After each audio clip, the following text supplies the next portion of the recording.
एक बार धन्यवाद देना चाहता हूँ IGNCA को, राम बहादुर जी को, सच्चिदानंद जी को और सुधीर जी को कि इतना बढ़िया हमको सहयोग दिया।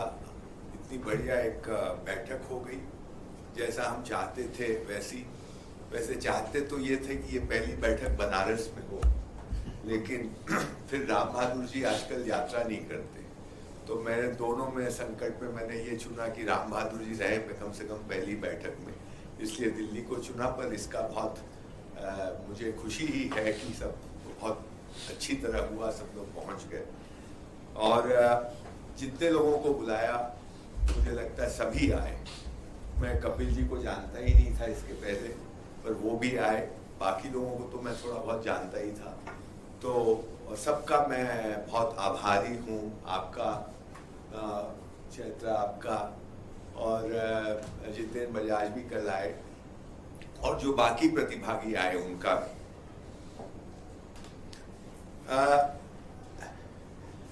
ये जो काम हम लोगों ने शुरू किया है एक अरसे से भारतीय चित्तमानस को लेके, ये मैं अगर आप पूछें कि ये क्यों कर रहे हो, तो मेरा जवाब ये है कि मेरे पास कोई चॉइस नहीं है। It's a choiceless choice. जो भी पिछले 30 साल काम किया, उसमें से जो भी पुरानी मान्यताएं टूटी और एक नई दृष्टि मिली, और जो समझ में आया उसका एक तरह से अब यहाँ पहुँचे हम लोग की ऐसा लगता है कि यही काम अपने लायक है, किसी न किसी फॉर्म में किसी को करना है। पर इसमें जो बाधाएं मुझे आई वो मैं आपके साथ थोड़ा शेयर करता हूँ, क्योंकि मुझे लगता है कि वो हर एक उस आदमी की बाधा है जो आधुनिकता में पला बढ़ा, पैदा हुआ, उससे घिरा है, उसमें डूबा हुआ है। ऐसा मैं मानता हूं कि हम ज्यादातर लोग ऐसे हैं, और इसको पहचानने की जरूरत है। इसको जस्टिफाई करने की जरूरत नहीं, बिल्कुल नहीं, लेकिन इसको पहचानने की जरूरत है। मैंने एक टेंडेंसी होती है कि जो हम करते हैं उसको हम जस्टिफाई कर लेते हैं, और जब हम जस्टिफाई कर लेते हैं तो फिर वो यात्रा में खत्म हो जाती है, फिर आगे नहीं बढ़ती गाड़ी।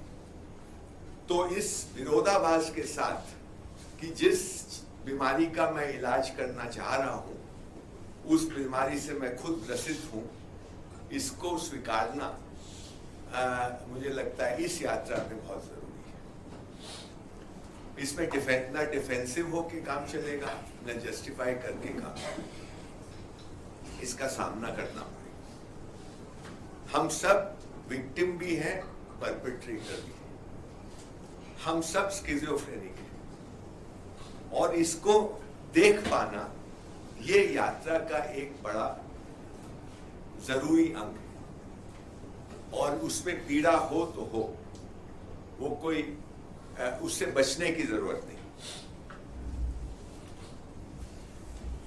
उसके बाद मैं एक दो बातें और कहना चाहता हूं, एक दो कहानियां सुनाना चाहता हूं। ये दृष्टि की बात, क्योंकि इसमें जो सबसे जरूरी बात मुझे लगती है भारतीय चित्तमानस काल में, जब धर्मपाल जी एक छोटी सी लाइन लिखते हैं कि आखिर 21वीं शताब्दी है किसकी, तो इसको बहुत ढंग से देखा जा सकता है, लेकिन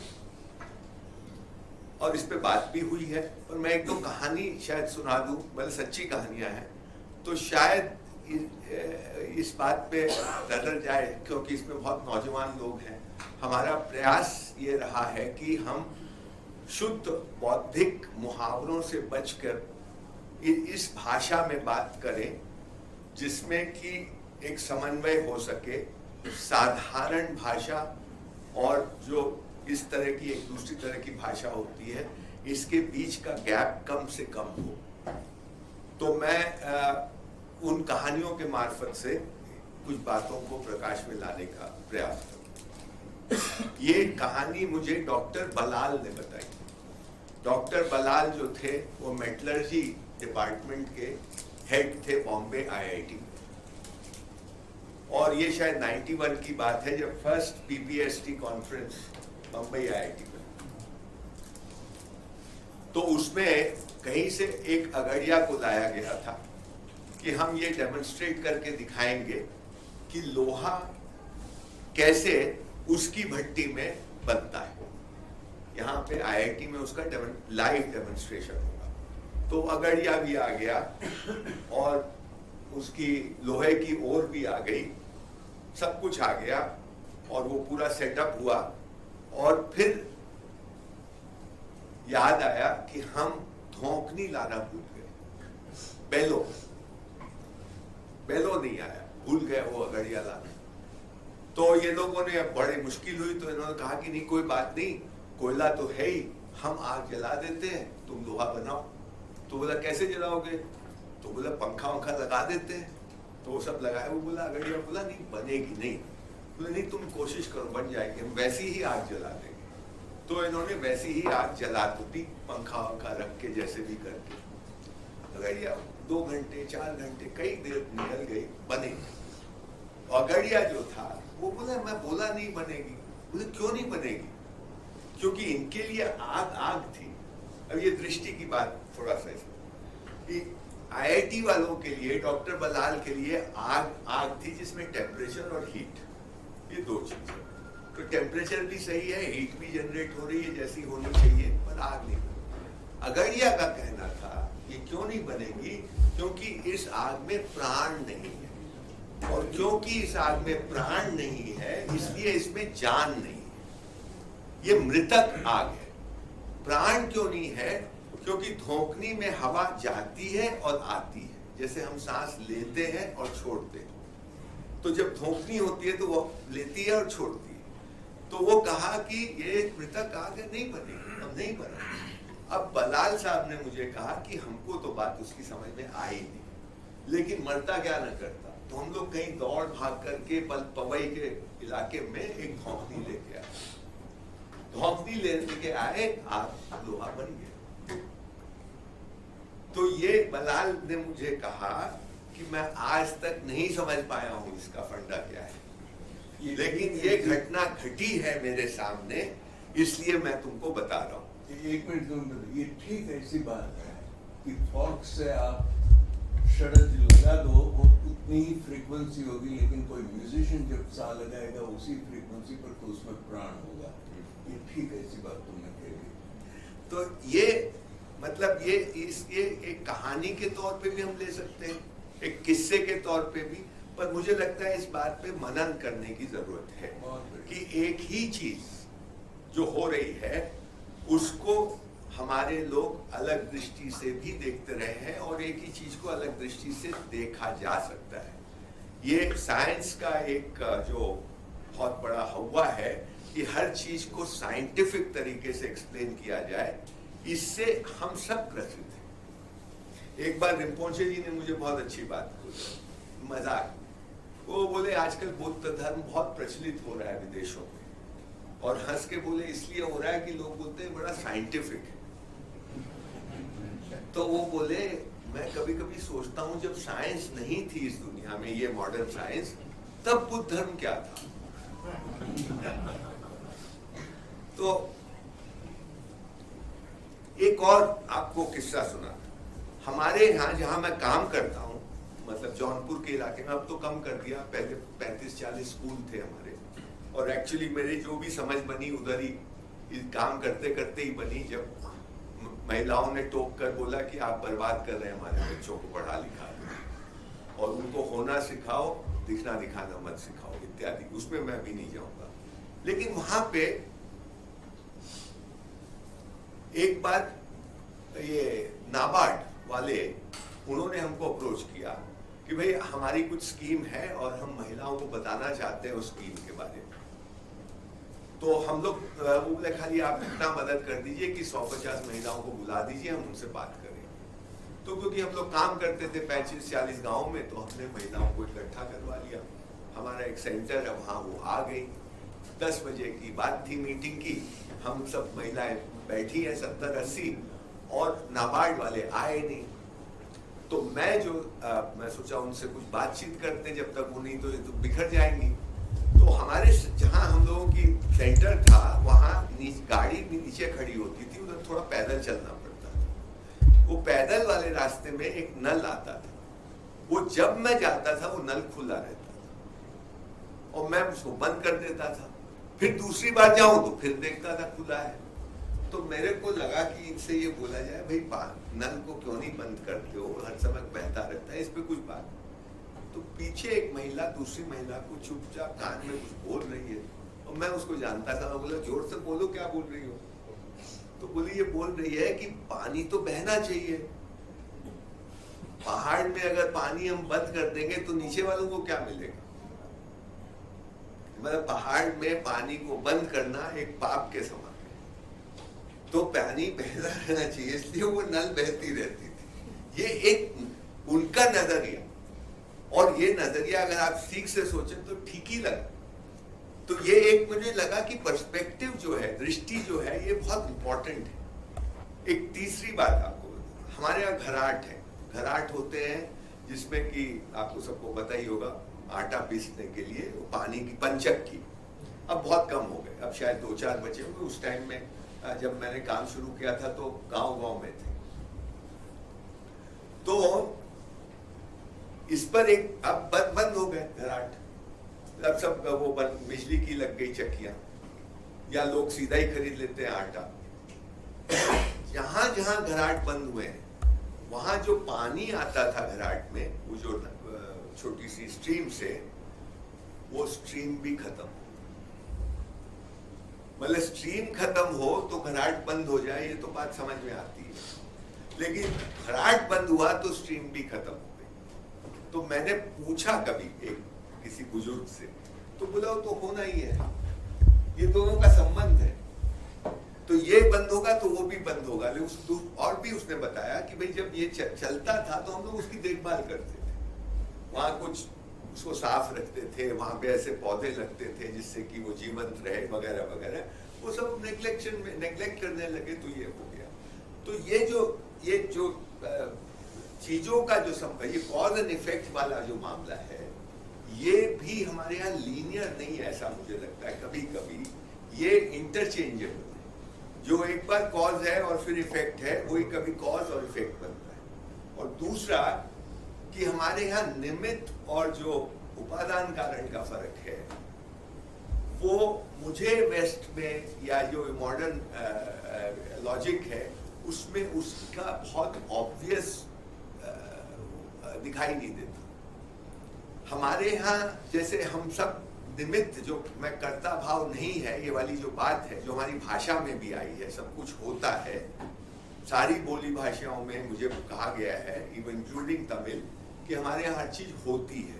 तो ये होने का जो भाव है कि मैं करता नहीं, होती है, ये इम्पोर्टेंट है। तो मुझे ये थोड़े थोड़े इस तरह की चीजें मैंने कनेक्ट की अपने अंदर, जिससे कि ये मॉडर्निटी का जो भ्रम है या मॉडर्निटी की जो दृष्टि है उसमें थोड़े से सुराग पैदा।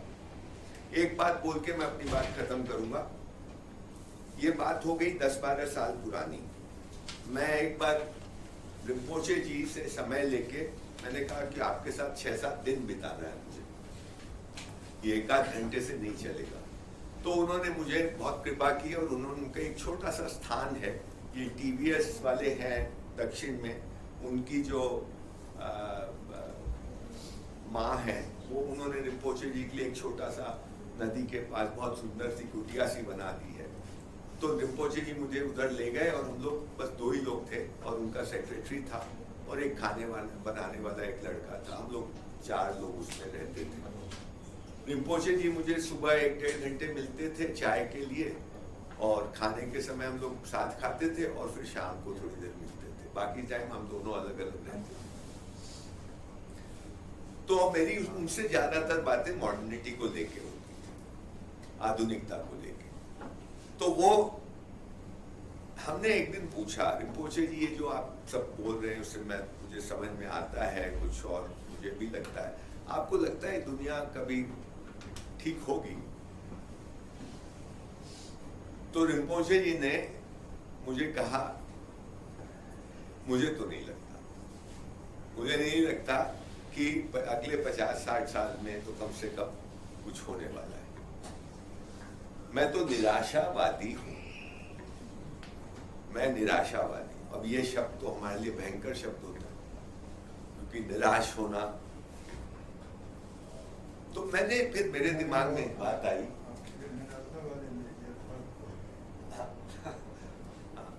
उन्होंने ये कहा, उन्होंने कहा मैं निराश। तो मेरे दिमाग में एक बात आई कि ये निराशावादी बोल रहे हैं, तो मैं उसको डिप्रेशन से करेक्ट किया कि जो निराश होगा वो तो डिप्रेस्ड हो जाएगा। पर मैंने उनको बहुत क्लोजली देखा है, आज भी देखता हूँ। वो खूब घूमते हैं, खूब बातों में शरीक होते हैं, चर्चा करते हैं, आजकल तो धर्म प्रवचन भी देने लगे। मैं उनको कहीं भी डिप्रेशन के आसपास नहीं, खूब एक्टिव और बात अपनी हमेशा रखते हैं। तो मैं बोला जिस तरह से मैं निराशावादी को देखता हूँ, ये तो उस तरह के तो नहीं है। तो उस दिन मुझे एक सडनली, और उसके पहले मैं थोड़ा धर्म इनको पढ़ रहा था, सरन साहब। तो सरन साहब एक बात पे बहुत जोर देते हैं कि उनकी किताब है इल्यूमिनेशंस, उसमें एक स्कूल की कल्पना है, वो पढ़नी चाहिए। वो स्कूल की कल्पना, वो कल्पना भी बहुत जोरदार है, और हम लोग कुछ उसमें प्रयास कर रहे हैं कि जहां आप कुछ समय के लिए कुछ लोग एक साथ आकर रहें और सहवास करें, वहीं रहें सुबह शाम रात, और ये गोष्ठी उस वातावरण में हो तो एकदम अलग उसका वो हो। और उसमें उन्होंने उदाहरण के लिए 101 कोटेशन दिए उस किताब में। वो कोटेशन सिर्फ भारतीय लोगों के नहीं है, बल्कि भारतीय लोगों के बहुत कम है, उसमें विदेशी लोग हैं। सिर्फ आप जिसका नाम लेते हैं सिमन वेल का बहुत सारा है, और लोगों के हैं कोटेशंस हैं, छोटे छोटे 4 लाइन 5 लाइन, कहीं थोड़े एक पैराग्राफ भी है। तो वो ये सुझाव दे रहे हैं कि ये कुछ इस तरह की चीजें पढ़ी जाए और उस पे मनन किया जाए। साइलेंस पे बहुत जोर दे रहे हैं, और उसके कॉन्टेम्पलेशन के बाद आप आइए बैठिए और उस पे डायलॉग करिए, उसको समझने का प्रयास कीजिए। और उनका शायद ये कहना है कि आप जब उसको समझो, सारा का सारा मॉडर्निटी पे है, जब आप उसको समझने जाएंगे और कभी आपको समझ में आ जाए वो बात, तो एक पर्दा खुलेगा आपके लिए, एक पूरा इंसाइट मिलेगी आप, और आप उस मॉडर्निटी के उस जंजाल से बाहर आ जाएंगे। और शायद वो ये भी कह रहे हैं कि ये मॉडर्निटी इतनी छली है कि आप इसके जंजाल से अगर बाहर आ जाए तो आपको सत्य दिखने भी लगे। तो वो किताब में एक बहुत जोर वो दे रहे हैं, फेथ एंड होप, ये 2 शब्द यूज करते हैं। और ये फेथ एंड होप को वो ऑलमोस्ट इंटरचेंजेबल मान रहे हैं कि जहां फेथ है वहां होप है, जहां होप है असल में वहां फेथ होना जरूरी है। तो उस दिन रिम्पोचे से बात करते करते जब उन्होंने कहा मैं निराशावादी हूं, और साथ साथ मुझे ये लगा कि ये तो उस तरह की निराश तो नहीं है जैसा मैं निराश से समझता हूं, तो मुझे मेरे मन में ये आया कि शायद ये निराश नहीं है, हताश नहीं है, और इनके पास वो फेथ है जो इनको वो होप देता है जिसकी सरन साहब बात कर रहे हैं। तो मुझे ये लगता है कि ये यात्रा जो है, जो भारतीय चित्तमानस काल की है, और आज मैं मुझे बहुत बढ़िया लगा जब राम बहादुर जी ने ये कहा कि जैसे हिंद स्वराज है उसी स्तर की ये किताब है, या आज का हिंद स्वराज है। मैं पूरी तरह से मैं बिल्कुल सहमत तुरंत हुआ कि हाँ, क्योंकि इस पे कॉन्टेम्पलेट करने की जरूरत है। हम लोगों ने कॉन्टेम्पलेशन करना मुझे लगता है बहुत कम कर दिया आधुनिक आदमी ने। वो तुरंत कंक्लूजन पे पहुंचना चाहता है, कंक्लूजन पे ही नहीं, वो इस पे पहुंचना चाहता है कि अच्छा ये तो हो गया, बताओ करें क्या। ये करना आगे की क्रिया है ना, और करना वैसे तो कभी रुकता भी नहीं है, परंतु ये पहले मनन तो करें इस पे कि ये मामला क्या है।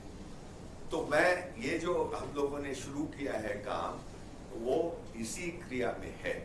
हम किसी ठोस कंक्लूजन पे पहुंच जाएंगे, पहुंच जाए तो बहुत बढ़िया बात है, या कोई पहुंच जाए तो बहुत अच्छी बात है, लेकिन वो इसका उद्देश्य नहीं है। ये उद्देश्य ये है कि हम सब सामूहिक रूप से आते हैं, लेकिन यात्रा हम सबकी अपनी अपनी भी है और हम उसमें कुछ इंसाइट्स लेके जाएं, जब हो तब हो जाए। और इसका 3 मीटिंग तो हमने की ही है, 3 सेमिनार और होंगे, लेकिन अभी 2 से लेके 6 मई तक हम मसूरी में, मसूरी के पास जो हमारा सेंटर है, वहाँ हम लोग बैठने वाले हैं कुछ लोग और इसका अध्ययन करने वाले हैं, भारतीय जनमानस काल का, हिंदी और अंग्रेजी दोनों। और उसमें ये जो टेक्निक है जो सजेस्ट की है सरन साहब ने, उसको हम लोग उसको अपनाएंगे कि थोड़ा पढ़ेंगे, थोड़ा मनन करेंगे, इस तरह से हम आगे बढ़ेंगे। तो मैं इसके बाद पुनः राम बहादुर जी आपका और सुधीर जी आपका आभारी, बहुत बहुत आभार और धन्यवाद। और अगली शायद ये सेमिनार हम अगस्त में करें, आप लोगों को सूचित करेंगे जब डेट। उसमें ये है थीम कि हम इसके ये जो पृथक हो गए हैं हम लोग, यानी एक ये जो मॉडर्न माइंड है और दूसरी तरफ जो भारतीय चित्तमानस काल वाला माइंड है, ये जो दूरी है, इसको हम हम लोग कैसे इसको पाट सकते हैं, कोई तरीके हैं क्या? और वो तरीके क्या सामूहिक भी हो सकते हैं, व्यक्तिगत स्तर पे भी हो सकते हैं, साधना के तरीके भी हो सकते हैं, कौन से तरीके हैं उसको थोड़ा एक्सप्लोर किया जाए, इसके कारण क्या है और निवारण क्या है।